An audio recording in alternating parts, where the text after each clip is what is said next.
Hello, I'm Craig Seibert.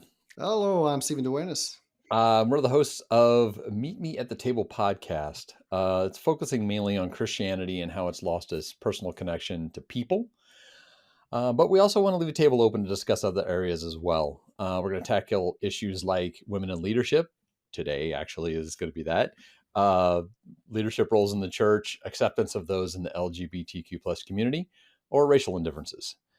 We set the table for all sides to be heard in a respectful manner.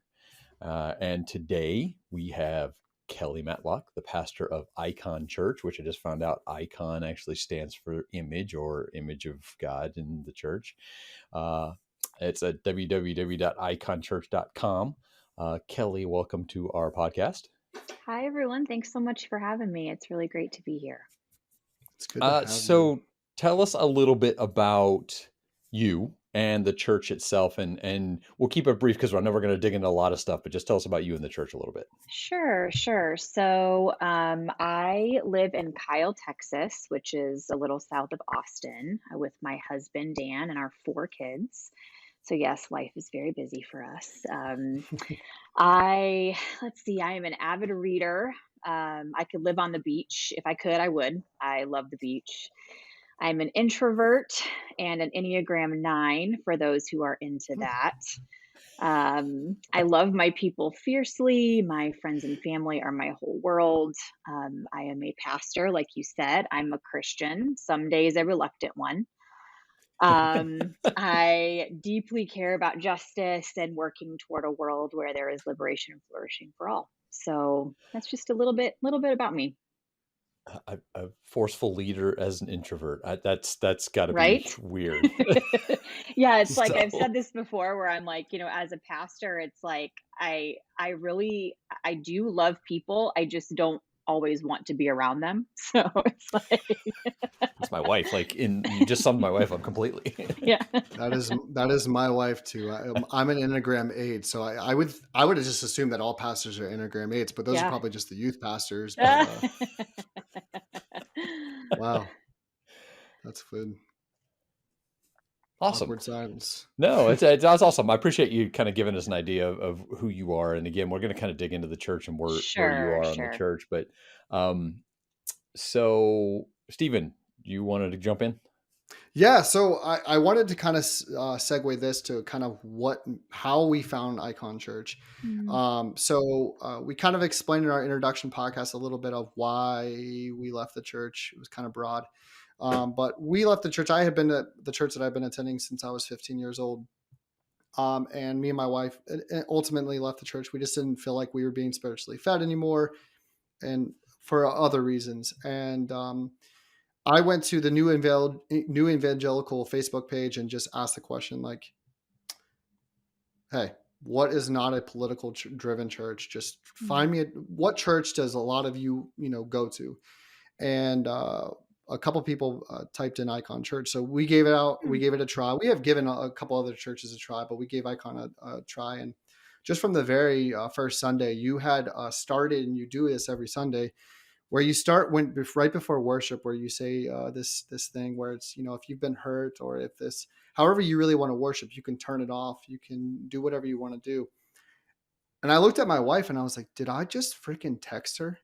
Like I had, like, she literally is saying exactly the reason of why. Part of the reason we left our church was, a lot of the things was the worship stuff. And you just kept going and going. And I was like, Hannah, did you text her? Like, literally, what the heck?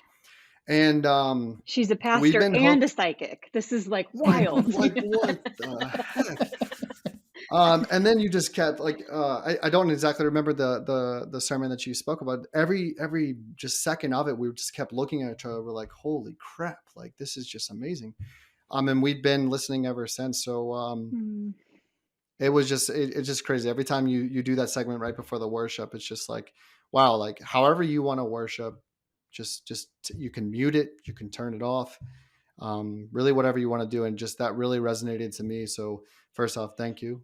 I really enjoyed Icon Church. I while it is in Texas and I'm in Maryland, I feel like I have been at this church for a long time. obviously there's a couple people that are just really make you feel connected on the chat, Yeah. and that just right there alone, like, really makes you feel loved and cared for. So thank you for leading that and also providing that during COVID. And I would love to hear how things have changed since COVID, and I'm sure we can get Mm, to that because the church drastically either changed or failed during COVID. So I feel yes. like you guys have thrived, and that's a beautiful thing. Before Yeah. we get past that point, though, I do have a question because, Stephen told me the story. Stephen told me, how he felt when he came in that first day, and he felt like you were reading his mind. Um, you've obviously said that for a reason. You've said that Mm-hmm. because either somebody has said something to you about being heard, or you've seen enough of the deconstruction thing that's moving kind of through the world right now with churches and everything.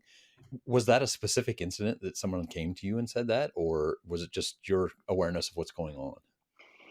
So a little bit of both. Honestly, I personally, when, several years ago started, I know deconstruction is like this hot button word right now, but probably back in around 2016, I think, was when I really started leaning heavily into that. And that was actually one thing that was really hard for me during that time was I would sit at in the worship service of the church that we were pastoring, and my husband and I both are like going through this major journey of deconstruction, and I would stand there and I would listen to the words of these worship songs, and I would just go, I don't believe any of this right now. And Wow. not only do I not believe it, but some of the things that they're singing about is like actually hurting me. Like these concepts about God that we're putting in these songs are actually hurting me. And I would find myself struggling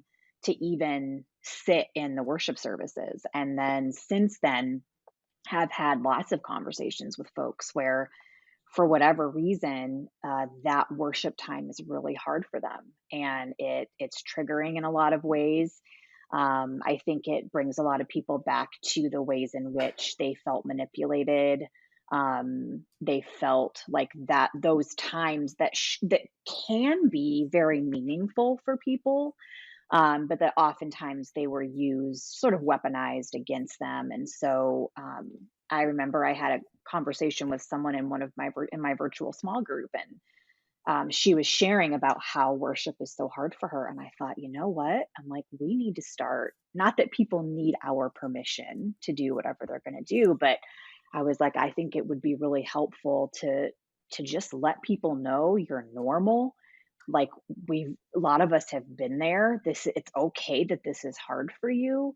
Um, because we want to do everything we can to meet every person where they're at and to let people know that doubts and being triggered by things in church, that all of those things are so normal and that they don't have to carry shame and guilt around them. Well, and they should be validated. I Yes. mean, I think that's where Stephen and I have kind of run into this situation with the churches is sometimes they are aware that things are out there or even mention that things like that are happening, but they don't validate them. They Yeah. Yeah. don't say, you have hurt, you have pain, we understand that.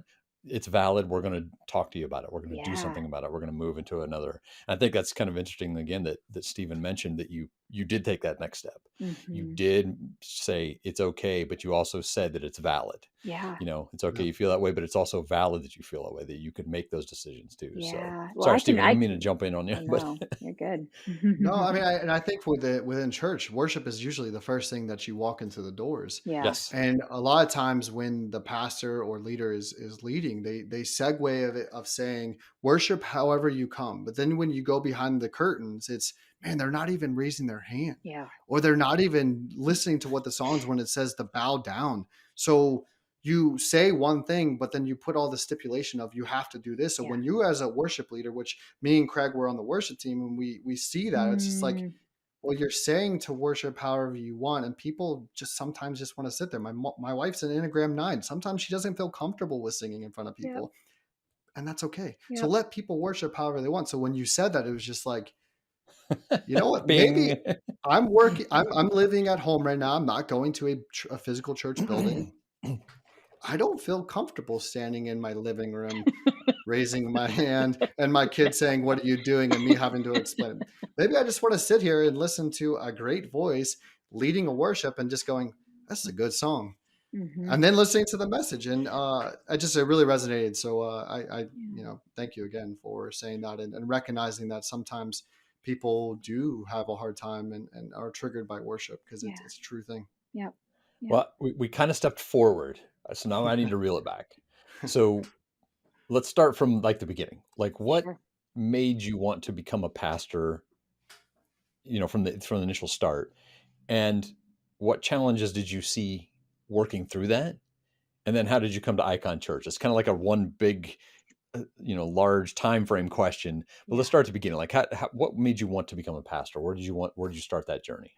Oh, so it's so funny because I feel like as far as like now being in this, kind of lead pastor role, I feel like I kind of happened upon that accidentally through circumstances. That was never like in my 20-year plan. I like never really thought about that. I mean, Dan and I we've been married, we'll be celebrating 20 years in July, and we have been in full-time ministry since day one.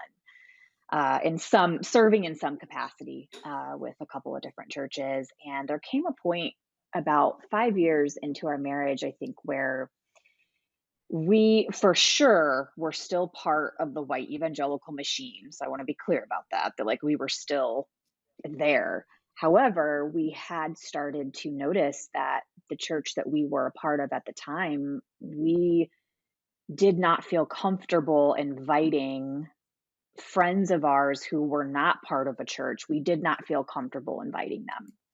And so we started asking questions as to why, and sort of having this desire to someday be able to create a faith community for people who normally wouldn't feel comfortable walking into the church. And so um, we started, like, as time went on, at this time, we had about 3 kids. We were serving at a church in Illinois, and started having conversations of what would it look like if we planted a church. And I got to be honest, Dan was really more driving this conversation. I mean, we had 3 young kids at home, and so I was in the throes of mothering 3 young children, and so that was sort of all consuming with my time and my energy. But Yeah, it is. it is, yes. But we started having these conversations about, we were very unfulfilled in the job that we were in. We're starting to ask a lot of hard questions, um, and just really felt like it was time for us to move on. And so, through a series of events, we had a friend who was a pastor in Austin, and their church wanted to help start a church in the San Marcos Kyle area where we are. So we ended up deciding to do that. So we moved down here with about 20 other people and decided that we wanted to start a church that people who don't normally go to church would be comfortable attending. And we wanted to, you know, just, I think those kind of bright eyed, like young pastors coming into a place, like we really genuinely wanted to um, serve the community well and love people well. And so then in 2012, we moved down to the San Marcos Kyle area. And in 2013, we officially launched the church. And that's how Icon began. Wow, that's crazy. And then you never would have guessed 2020 would happen, and COVID, and I'm sure it's been perfect ever since. But Oh my, the journey we have been on has been, I could write a book. I really could. Uh, oh, I'm sure. I'm sure. Yeah. Now, and as I'm sure you've seen, what would be your response to the churches that allow women only in certain roles in the church, and allow them not, obviously not for them. It's they won't even let you lead, over men. And John MacArthur's response, I'm sure you know John Mm, MacArthur. God uses women, but only for bearing children and following those traits. And that was his response when someone in his congregation asked him, Stephen, "Hey, can a woman I be think that's leadership?" triggering. I think that's triggering, Steve. I don't I know. I'm a little frustrated on that statement, but I'm a little triggered yeah. myself. That's quite disrespectful, but Yeah. yeah. good question Well, though. what would be your response to those types of? Because sadly, it's probably the majority of the church that Mm, states that, at least in America. yeah. I really wish, I think I just really wish that pastors and church leaders who hold to a theology that subjugates women, I wish they would actually listen to the voices and stories of women. It's very clear that they are not. Um, you know, when you've got, the majority of these women that are saying that complementarian theology is so damaging and the fruit is so rotten and it's hurting women, it's crushing the image of God in us. And I just really wish that, and ultimately, I think we know it's about power and control. Yeah. Mm-hmm. And it's very clear that many of these, and oftentimes, these white male pastors with large churches and large followings that hold to these kind of beliefs, Yep. it's about maintaining their power and control, and we know this, and they're not willing to let go of that. But I just wish that they would listen to our stories and listen to us when we tell them this is hurting us. And so therefore, how can you say that this is God's design when this whole population of God's image bearers, 50% of the population of the planet, is being crushed by something that you are saying that God said had to be, or that you are saying this is the truth. And it's just it's so devastating to see, just the effects that this is having on women, and the effects it's having on the church as a whole. Because when Yeah. you I was going to add that. Yeah. when you prohibit, you know, half the people from being able to fully be who they're supposed to be, you are losing out too. It's not just the women. Yes, women are suffering, but so are men, because the men that hold to these views are missing out on the beauty and the richness and the theological depth and the perspective that women bring to the conversation. I think Yeah. perspective is a good word for that. Perspective is definitely the key word in that, is because if you suppress that perspective, you lose the other side completely. And I think Yeah. that's what's missing in a lot of churches, is listening to that other side, kind of what we talked about when we started. Hmm. And I mean, even not just the pastoral area as well, leadership and in any parts of churches is restrictive. I went into a Baptist church, it's been quite a few years ago now, with a girl I was with years ago before long before I got married. She wanted to try out churches, and I went to a Southern Baptist church in Florida. Mm. They actually, when they started to, they did like the hymnals and they started singing and everything. And we got done singing, and the pastor said, "Okay, well, it's time for us to start the sermon." And all the women in the room got up and walked to a back room. They literally would not let them What? listen. I'm not even kidding. Now the girl I was with at the time did not get up. She was not like, I'm not, I don't even know what this is. But yeah, they actually had all the women get up in the entire congregation and walk to a back room while he pastored. Wow. Yeah.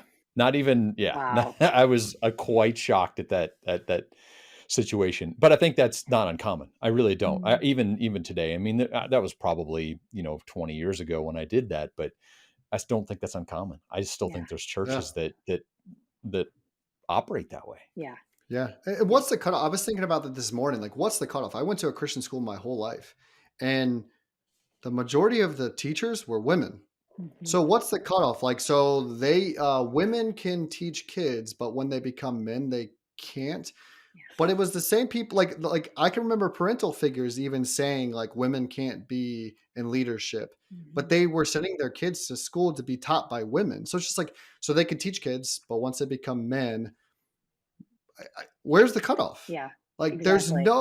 there's no biblical truth to it. Like, Hmm. and that, which segues to the next like kind of question was, have you ever felt like the Bible itself is what hinders women being respected in leadership roles? And I got this kind of question from a book that I'm reading. I can't remember the name of it, but the kind of question was also for racial injustice. Has the Bible ever really kind of prohibit, or have Black people ever felt like the Bible was kind of used against them? And the same thing for women, where it kind of, there's Bible verses where it kind of really does degrade women. Like you Yeah. look at 1 Timothy 2:11-14, where it says, let a woman learn quietly with all submissiveness. Or if you go look at 1 Corinthians 14, where it says the woman should keep silent in the church. And these are the main verses that men, white evangelicals, preach about, and says the women should shut up and just Yeah. submit and listen. They should just bear child. Yep. But there also are some supportive ones, and they just go, well, they're just telling the story. Yep. Those verses that support it, they're just telling a good story, and they're doing a good job at it. So it's Yep. like, where's the cutoff? And why are we picking and choosing Bible verses to support our prerogative? Yep. Well, and that's I'm a little exactly what it frustrated. is. That's exactly what it is it's picking and choosing what part of the text we're going to take literally and what part of the text we're going to say is contextual. And often whatever that is aligns with the lens that we are already coming to the scriptures with. And so, Yep. I mean, there are things, I mean, even as you were reading that, I felt myself have a visceral reaction internally I because, felt that way watching your eyes roll. I'm like, yeah, I I know she's mean, gonna be like so mad when she comes back. it just, I mean, I'm just going to be honest. Like, there are some things I read that Paul says that I'm like, dude, I do not agree with you. Like, they don't sit right Yeah. with me. I do think, I think part of that problem, again, comes to in the way that scriptures are interpreted and the fact that, most evangelical Christians insist that their interpretation of the scriptures is the only way. And I think oftentimes culture and context are not rightfully considered in a lot of No. Mhm. these passages that we use to, you know, oppress entire groups of people, and at the end of the day, every single one of us is coming to the text with a particular lens, right? Like we cannot separate that from how we approach the text. So whether that's our social location, our socioeconomic location, our privilege, our place in Yeah. hierarchy, our lived experience, all of that we are bringing with us to the text. And so to deny that, is it's like we're all doing that. So let's at least be honest about the fact that we're doing that. Because when we refuse Yep. to admit it, that's when we see people being able to take the scriptures and weaponize them against the people that ultimately they are trying to control. Yeah. And I think we also forget in America, because a lot of us, we live where we live and we stay where we were grown up. Yeah. And I have traveled the world, and I think we forget that a lot of times in the Middle East, or in these areas where the Bible was talked about, the women were majorly oppressed, Oh and they yeah. were Still not are. educated. Yeah, still are, and they like that's what I was going to. Is like I've been to those areas where women are oppressed. They're not educated, unfortunately, because the men will not allow them. And that's what the times in the Bible were. So obviously, when Paul was writing that, he was saying, well, the women are not, that's the way I interpret it, is the women were not educated to be preachers. So it's just Mhm. like, can we evolve and change? Because now, I mean, we see that women are given more equal rights. They're still not to where it needs to be, but we are given more, the world is giving more women more rights. Mhm. So can we evolve, or do we have to stay to what the Bible Yeah. times were, where women were not educated, Yeah. which is sad. Well, I Yeah. think I that's don't. a tricky slope anyways. You had actually Yeah. mentioned time and, location both then and now. I Mhm. mean, now the world has changed quite a bit. Yes, there's still some areas like Stephen said where that's still women are oppressed physically and mentally and not allowed to go to school, not allowed to get an education. But, is this a living document?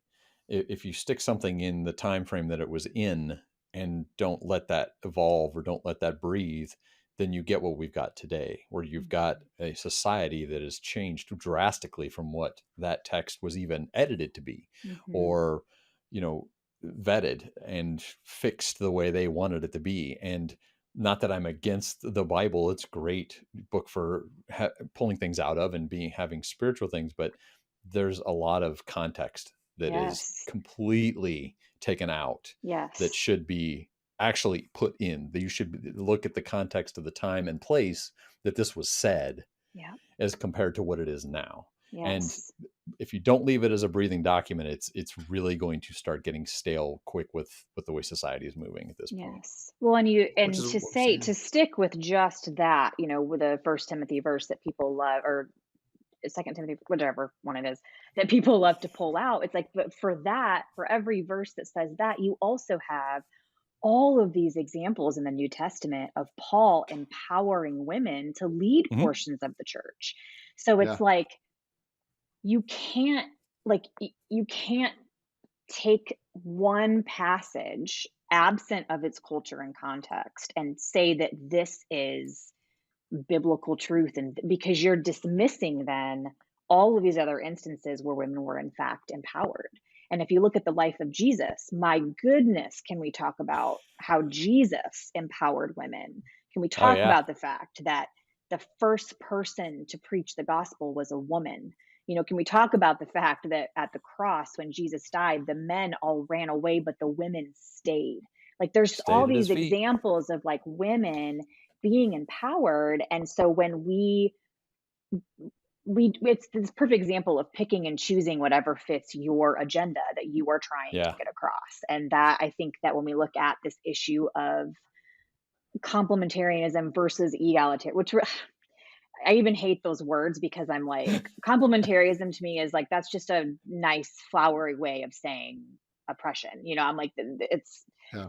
but it all comes down to people refusing to see the lens through which they see the scripture and the ways in which it's weaponized to harm people. And if people would just listen to the lived experiences of people, they would, I think, that the needle could be moved. Because when you're forced to hear the way in which the things that you believe are harming others, oftentimes that's enough to start moving the needle. Yeah. Yeah. Most And, definitely. And and I think that needle's really starting to slightly move with Hmm. a lot of things that are going on in the world, both with Yeah. LGBTQ plus, with Mm. women in preaching, with race and stuff that we're all going to, address at some point in time. And I think Hmm. that your church is affirming. We are. We are. We haven't So, always been, but we are. Yeah. so accepting and affirming, I always hear those two different things. Can you kind of describe the difference Mm. between those two, or is that something that you guys Yeah. denote the difference between, or? Yes. So, to give a little backstory, I don't know how familiar you are with the Assemblies of God denomination. That is the denomination that we actually started as a church. They Okay. are very conservative. Now, they are egalitarian in that they do, you know, very much so. Women are in leadership, women are Yep. pastors, women are Acceptance, empowered. open acceptance. Yeah. Yes. However, I mean, there are still underlying ways in which, I think That that, suppress. yes. But very, in many ways, very conservative and absolutely not okay with LGBTQ inclusion. And um, so we actually, and my whole life I was raised and taught that to be gay was a sin. That's just what I was always taught. And Yep. Right here that too. there was, just there was no conversation. That was just, it was what it was. And so part of my husband and I, as we went on this deconstruction journey, that was a huge piece for both of us, as we just started looking at things and going, this is not lining up. In the same way, like looking at the fruit of exclusion and of non-affirmation, that fruit was just rotten. And Oh yeah. so that was one of the big pieces to kind of fall in place for us, was where we each personally came to a place of affirmation. And then we actually took our leadership team, our board of elders, on a journey of discernment, because we realized it's really important to be clear where you land, because when churches aren't clear, that's when people get hurt. Oh yeah. So we took our board on this process. Long story short, our board landed in a place of where, even though there was not uniformity, there were some board members who personally would have said that theologically they were more traditional in that way, but decided as a church that the best thing moving forward was for us to be a fully inclusive, affirming church. So that happened. We announced that in February of 2020, and then COVID hit in March of 2020. Right So, after. yeah. So, it was definitely, this could be a whole podcast episode in and of Yeah. itself, like talking about that journey for us. And actually, it's what led to my husband's resignation, just because of the doubt, like kind of the fallout from that. It was not pretty. It was very painful. Was devastating. We ended up losing our church building over it. However, I will say that the past 2 years have been some of the most beautiful for our community, in that just the healing that has been able to happen. LGBTQ folks who have finally been able to find a place where they can fully be themselves. whose faith is so meaningful to them and who long to be a part of a church, but unfortunately for much of their lives, have been hurt. And so yeah, we are a fully affirming church. We say you don't, even if you disagree, like, you are still welcome here. We want to be, but we are very clear that in practice and in the way that we talk and communicate, like, that we are 100% fully affirming of LGBTQ folks. Kelly, can I ask you a question? When COVID hit around that same time, did you receive messages from people kind of saying that this is, COVID was a reason why, that, you're turning to accepting gays, and then COVID hit and you lost your building, and this is the reason why? No one actually ever, because I feel like I think people kind of moved on from all of the nasty messages by the time COVID hit. Okay. It was sort of like for the weeks immediately following. So that wasn't something that people said. However, I mean, people were, you know, telling us that we were going to be judged, we were going to hell, we were responsible for taking other people to hell. You name it, we All the heard it. Christian things that you say to people, Yes, right? and All it was the nice all Christian things you say from to people. all of it was from, and most of it was from Christians that we didn't even know personally, but just heard about what was happening and decided to send us messages and emails and leave Hmm. voicemails because, it's like, thank you, Deborah from Florida. I really needed to know what you think Yeah. about our church here in Texas that you have nothing to do with. But Yeah. yeah, but no, people didn't. But I do have. I mean, I'm sure. I think there was a big part of me that when we lost the building and when all of that happened, it was like, great. People are this is the kind of thing that because I know I've been a part of that world for decades. I Yeah. know the things Yep. people say. I know the things they think, when that kind of thing happens. And so I'm sure people thought that of us, but that was one thing that we never actually heard. Unless That's Dan could have heard that and just didn't tell me because he did receive some messages that he didn't share with me for my own sake. But yeah. That's tough. That's tough. I mean, so overall, what has been the response leading a church that thrives in such a one politically sided state? I mean, I know that kind of Mm, turns a little bit, but you are in Texas. You got Cowboy fans on there over there, unfortunately, but you mhm. also you're a state that is politically really one sided. What Yeah. has been the response of, number one, being a woman pastor, but Mhm. also leading a church that is acceptance of the LGBTQ plus community? Yeah. Um, Unfortunately, we have lost a lot of belonging among fellow churches in our area. Hmm. Um, yeah, our youth pastor, she was a part of a collective of other youth pastors, leading up to when we made the transition. And when we made the move to being affirming, those youth pastors got together and voted and decided that they no longer wanted her to be a part of that collective, as well as, like, because they would get their youth groups all together, occasionally, and they completely, sort of kicked us out of that. So they just Um, blacklisted your church, basically. yeah, Yeah. we lost so much belonging. It was like we knew that it was like, we've attempted to partner with another church in the area, um, and they refused because of where we stand. And so that's been really tough. However, I will say that we also have found another beautiful way to be in community. There's been just a group of pastors in the Austin area who also all have either, started their churches as affirming or have made that switch during pastoring, who have also experienced the same kind of loss of belonging, who we have now found community with one another, which has been really beautiful.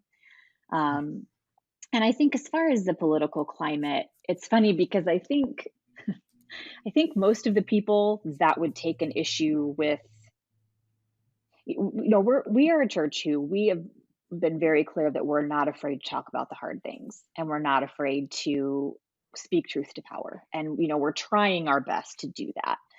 I think most people who maybe would have landed on a very conservative right wing kind of a place, they left already, before Yeah. really before kind of the political climate really heated up. Even before we made that move, I mean, we used to speak out against different injustices. We would speak out against, the issues at our border. When there was a child separation, we spoke out against, Christian nationalism and white supremacy and all of those things, and lost people when that happened. But I think now we're in a place where the people who are a part of our community, not that we all think the same or that we're all exactly politically aligned, but I think the people who are a part are much more comfortable with having these conversations and recognizing the nuance, and are not, we've made it very clear that, like, we are not going to get in bed with a political party, and we are not going to, um, the way that a lot of these churches have, we've really called that out and distance ourselves from that. So, I think, and I Wonderful. think you guys do a really good job with it. I mean, I would say just from, I think we've been listening for going on 2 months now. I mean, you guys give the opportunity for your congregation, even the congregation just listening from their phones or from YouTube, Facebook, whatever you guys give, you guys listen and you hear people's mm, sides. And I mean, you guys have an app, and I remember one of the Sundays you had the opportunity for to kind of have like an open discussion. mhm, And that to me is one thing where when we left our church, me and my wife left our church, we didn't feel like we were connected, yeah, um, because we decided to stay home and not go into church service when it opened up because we just didn't feel safe and didn't want to really have to wear a mask in church and keep our kids, sane, all three right, kids sane, wearing a mask. And you guys give the opportunity for people to talk. And I think that's one thing that's beautiful about your guys' church is you guys have kind of learned from COVID, and mm. I think that's great. You guys give people the platform to be able to talk and give their perspective. Janine loves to talk, and she's great. I Oh, love her. she's a, I would love to just talk to her for. I want to go grab a beer with her. She's I just so know, nice. she's so great, and she actually lives in Washington, which it's just so cool how that is one thing that COVID has, a gift, I guess, that we found in all of the Yeah. bleak, like, terribleness of it. I'm not saying that I think, oh, COVID was a gift. No, no, no. COVID has been terrible.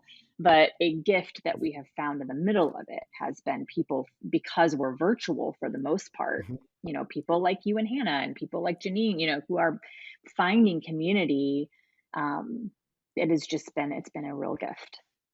And that's what the church is supposed to do. It's supposed to evolve with the time also and those types of things. I mean, if we see that the church kind of became stagnant and it didn't really know what to do. And even when I questioned the current church or the church that I went to and said, hey, you could have at least given us the opportunity, or for example, a baby dedication. They had a baby dedication in person. Well, we had a baby during COVID.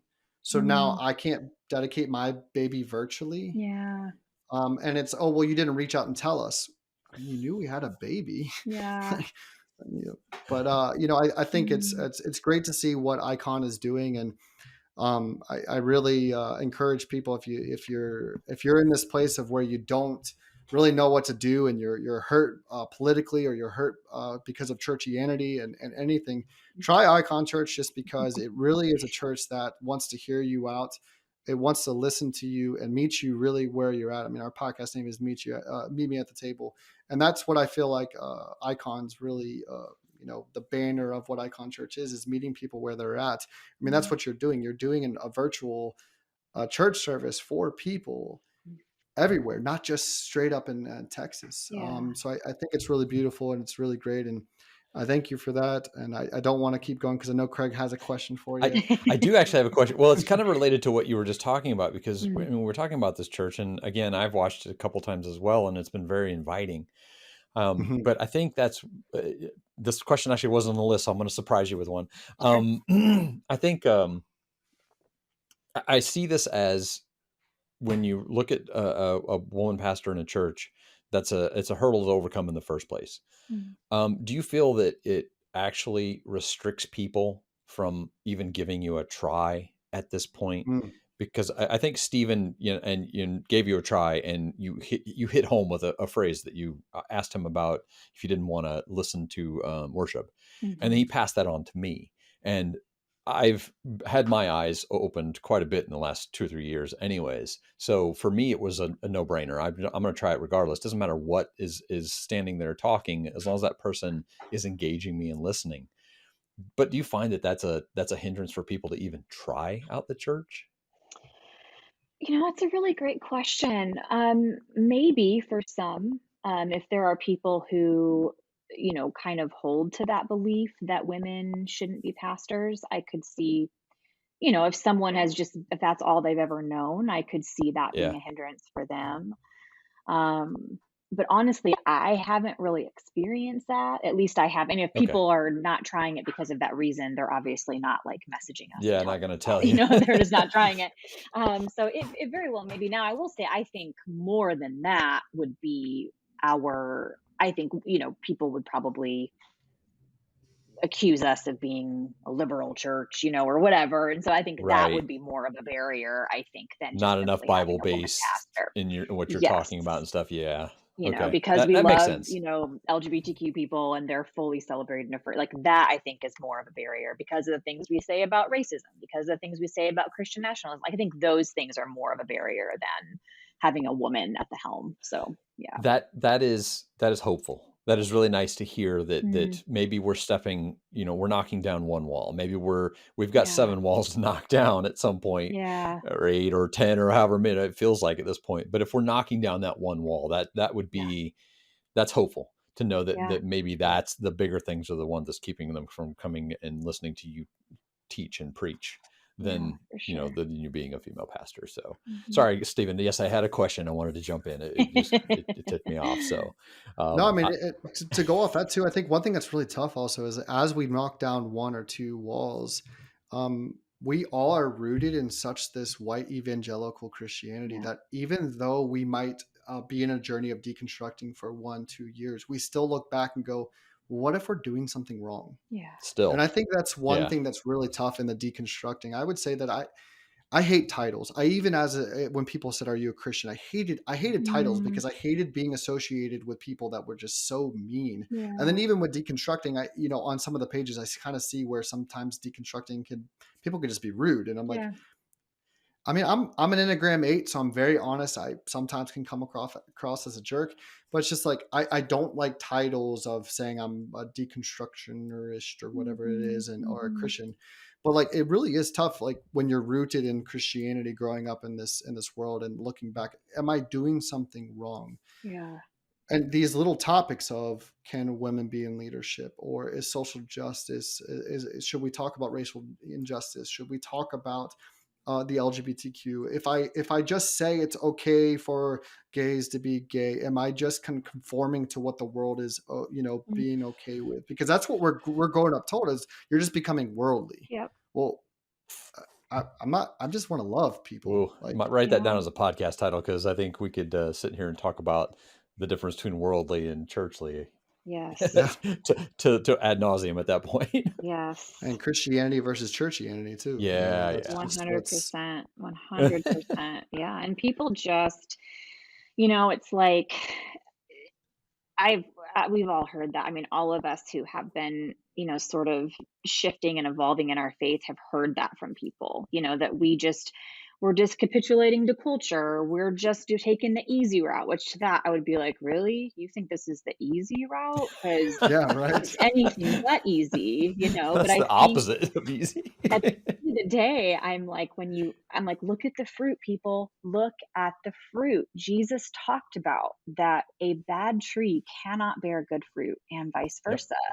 And it's like when I look at the fruit of what white evangelicalism is doing, because really at the root of all of it is this like white supremacy, um, you know, that's like at the root of this whole thing. And so I think that if we just start to look at the fruit of what's happening to people, how look at the fruit of what LGBTQ folks are going through. Look at the suicide rates. Look at the Oh yeah. depression rates. Look at their listen to the. I mean, we have hundreds of stories of people who emailed us after we came out as affirming, and were just telling us these devastating stories of losing belonging and losing their jobs and not knowing how to find community. And look at the fruit of what's happening as white evangelical churches refuse to repent for our racism. Look what's happening around Yeah. us.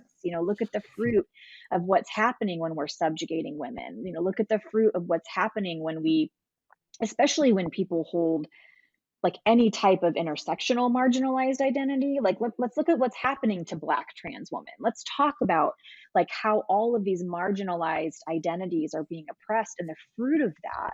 And so, to me now, I think I have had lots of moments of like, well, shit, what if I'm wrong? Where it's like, what if I'm We wrong? all have, though. I mean, Yes, that's we common. all have those times. But I think at this point, I think every time I start to feel that, I just remind myself to look at the fruit, and then to look at the fruit of when LGBTQ folks are fully celebrated in the church. Yes. Look at the fruit of when women are able to lead and teach and pastor. Look at the fruit when we listen to Black folks and other people of color. Look at the fruit when we are listening to their leadership and when we are submitting ourselves to their leadership, and like how things are shifting and changing. And so I think that is sort of my anchor, is looking at the fruit of what's Mhm. coming out of these shifts in theology and perspective. And to me, you know, fully accepting every human being exactly as they are has incredibly good fruit. Sounds like If there's someone, somebody in history that did that, that did that kind of thing. Just said, yeah, Interesting, whoever you right? are, I don't care. You're coming in, you know? Yes. if someone is driving right now, they have their hands up in the air and they are in an accident probably right now, just because like that was gold. That Fruit. was gold. I do like the fact that you bring it back down to fruit. And I think you did mention one little thing in there that it's really hard. And I came from the same background you did. I grew up knowing that was a sin, that entire community of homosexuality was a sin. Mhm. And I've spent the last 3 years trying to deprogram myself, but it creeps back in Yeah. very easily. Mhm. It is simple to do that. Oh, am I really making the right decision? Am I Yeah. questioning myself? Yeah. Me personally, I come back to the fact that of what I just said about Jesus. He Mm. didn't care. Yep. There was no but at the end of his sentence. It was love everyone. Yeah. And I think the idea of fruit definitely Yeah. brings it home for me now. I'm going to add that to my my tool belt Yeah. of memory things that I need to throw out myself when I start Yeah. questioning whether I'm making the right decision on that. So I appreciate that. Yeah. And I think if we look Yeah. at this aspect of just loving people, now for the people that are like, Mm. hey, I can't accept LGBTQ plus, I can't accept some of these things. Fine. Just effing love people. Yeah. Stop going out of your way to Mhm. tear someone down and spit on them when they're down.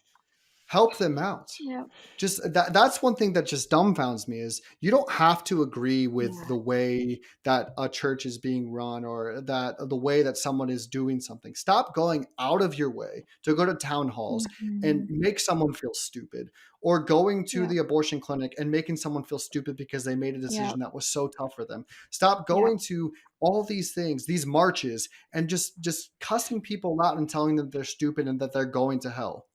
Yep. I don't understand that. I don't understand how we can preach and say love one another, but it doesn't mean it for certain people. I Mhm. don't get that. I Yep. don't get that. Yep. Sounds like Stephen was preaching there just for a second. I like it. Hey, I Well, hope people are having their hands up for that one too. let me reel Stephen in. We'll throw a last question at you. We kind of throw this question at everyone at the I end. have ADHD. Hey, he does ADHD. Uh, so we'll throw a last question at you, and we'll kind of wrap this up. What's one small thing, and it can be small. It can be literally opening the door for someone. Mhm. Small thing that you would do to make this world a better place. I love this question. Um, I think I think for me right now, what's at the forefront of my mind is it's in the way that we're choosing to raise our kids. Ooh, good Um, one.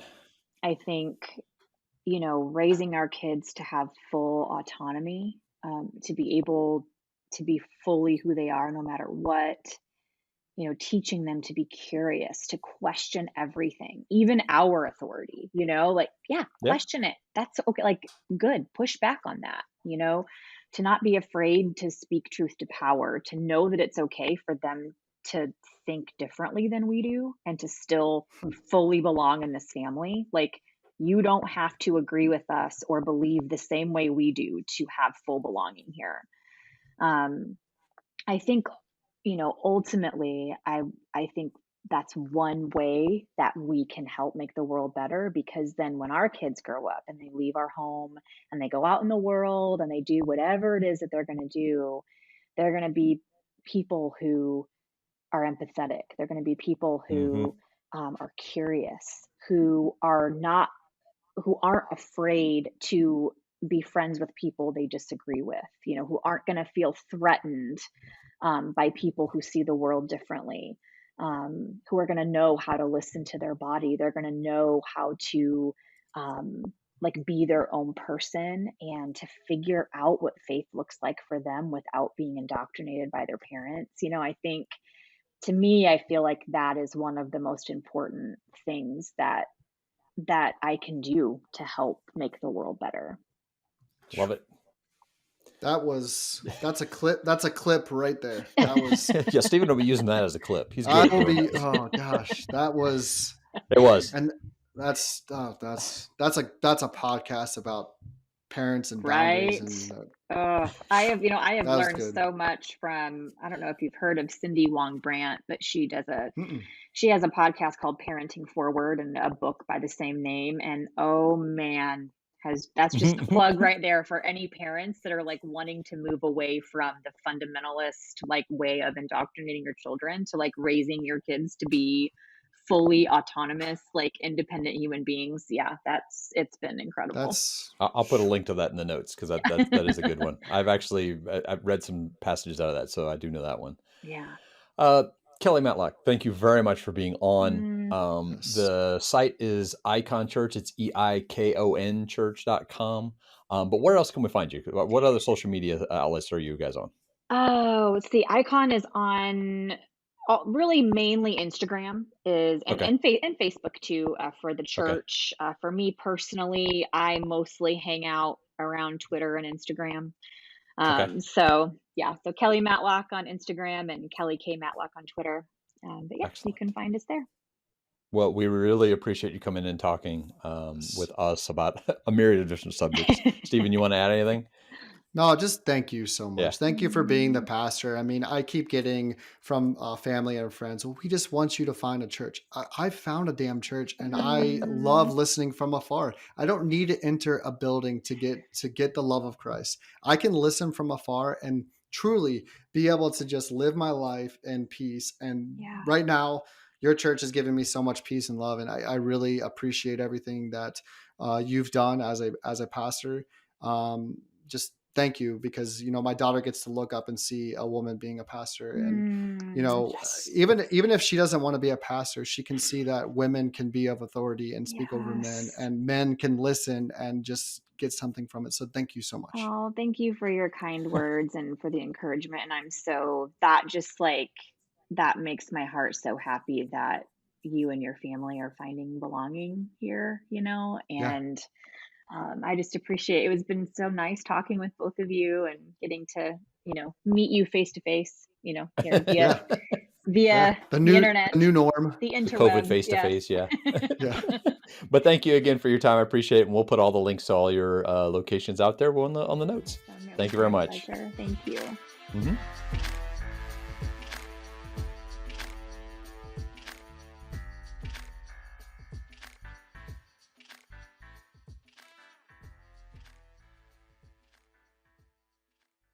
Well, that was an interesting conversation. That was enjoyable. Amazing. Yeah, it was really good.